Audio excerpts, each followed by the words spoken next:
Welcome to The Clean Slate with your hosts, Daniel Garza and Carson Phillips, providing you with movie news, reviews, and more. Sit back, relax, and don't forget to go to the concessions to get your popcorn and drinks. For your entertainment, this is The Clean Slate Podcast. All right, ladies and gentlemen, welcome back to The Clean Slate Podcast. My name's Carson Phillips. That's Daniel Garza. What's up, everybody? Yeah. This is so bad. For those of you who don't know, we've never done video before. Yeah, this is our very first video, you guys. So we are starting something new. I know, right? So we are starting something new. We are going to be doing live video now. We still, for those who like to listen to us on their way to work, we are still providing a audio version of our podcast, but now you'll have a place to watch us and to get clips and, Maybe we'll do more things on here, Yeah, that's true. So, guys, we are excited. This is the very first episode, and it's the very first day of Season 3, Halloween Fest, October, 31 days of Halloween. So, welcome. So we've done this for 3 years. So, if you're joining us... beginning of the third year. Yeah, okay, that's fair. Yeah, it hasn't been 3 years. If you're joining us for the first time, maybe you found us through the YouTube algorithm or TikTok or whatever we're on right now. We're a podcast. We're two friends. We talk about movies. Yep. It's pretty chill. And for Halloween, we watch 31 movies. So buckle up. Every single day. And they're all going to be spooky, dooky movies. Maybe not dooky. Some of them are, though. Yeah, some of them are. Yeah. Let's jump into it. All right, guys. So first off, we started a little light, but we had to hit the scariest movie so far, I would say, in our viewing. All time.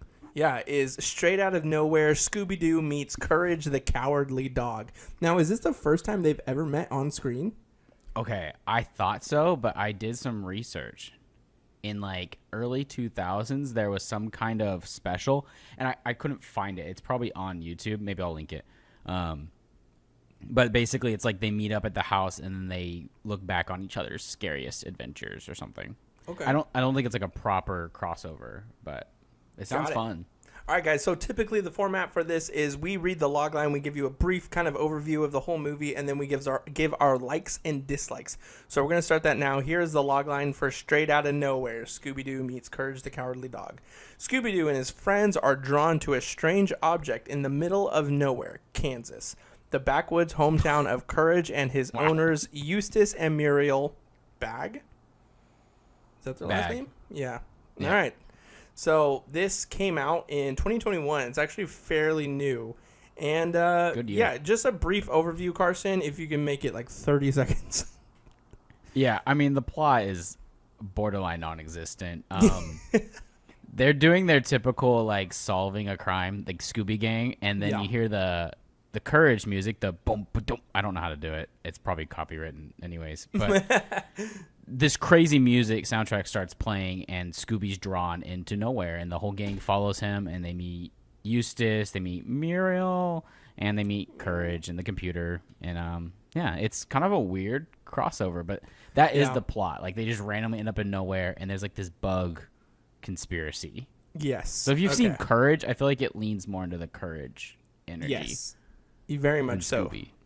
Yeah, and I will say that just rewatching this in not really watching Courage the Cowardly Dog in probably 15 years or 20 years, it kind of watch it, huh? It just gave me so much nostalgia for the show. I was like, man, I miss Courage, and the way that Courage even talks and screams, Muriel. Muriel. Yeah, exactly. So it was definitely an entertaining watch, but let's go right into our likes and dislikes. Yeah, likes-wise, it definitely gets Courage down, and, the gang is fine. I don't know if their personalities are as my favorite versions of their personalities, because we just did Scooby Camp Scare, and I feel like their personalities were at peak for each character. I think this one, what I do like, it leans into Scooby and Shaggy's relationship a little bit more. Yeah. With Courage, obviously, thrown in, and it's kind of fun just to see them, looking out for the pink little guy, and, they bond over a self-help book app. about not being afraid or being afraid and accepting it and stuff like Yeah. that, which is kind of a cute message for this. Yeah, exactly. This movie or whatever. I guess it's a movie, but yeah. And then just like the aesthetics are nice. I think they mix the two visual vibes pretty well. Mm-hmm. As far as likes go. Dislikes, I don't know if these two actually mesh as well as I wish. Yeah. Scooby's more fun and lighthearted. This isn't. I mean, it is, but Courage is supposed to be kind of grimy, and I just don't know if it all vibes well. When the gang first shows up, it's like painfully awkward. Like for me, like if those were actors, I'd be like, "Ooh, they didn't like this scene or whatever." But it's animated that way, so yeah, it's not the best there. And if you don't know Courage or you don't know Scooby, like somehow you missed one or the other, this isn't going to be for you. It's for a very small percentage of people that watch both. Very slim audience for sure. Which is me. I did watch both. But yeah. Okay, so likes and dislikes for me. I think likes, it definitely hits on all of the tropes that that Courage and Scooby have done pretty well. Like they kind of make all the jokes that they're used to, and then their jokes try to mesh into each other, which is funny. Like it works out. But on some instances, The it's gags, like yeah. Some of it, though, I will say now going into dislikes, it leans a little bit more cheesy. It's not necessarily the same Courage and Scooby that we grew up with. So there was a little bit of like hard getting back into it in that regard. But I think overall the biggest dislike I have is that it's just everywhere. The whole plot is everywhere. It's hard to follow along with. Okay, I see. Like there's so many It's elements. everywhere and nowhere. It's everywhere and nowhere, yeah. No, there's just so many elements and pieces to it that even for a child to watch, it's just like, what? It's just and too that much. kind of is a Courage thing to do, but it seems like they try to take... It was like almost the Avengers of Courage and Scooby-Doo trying to meet together, and then all of a sudden they're like unpacking everything at the same time, and you're like, wait, what? So that was my biggest dislike of the whole thing. But now we move on to the final thing in every single movie that we do. Scare factor. Scare factor. How scary was this for you, Carson? 2? 2 out of 10. Okay. I would probably say this is about a 3 out of 10. I mean, those huge Sincades or Kincades, yeah. Those are pretty scary. I'm not Velma. I kind of feel like the Courage animation, like if you have a young child and you're watching this with them, some of the Courage animation is a little like disturbing. It can be, especially the show more so, but...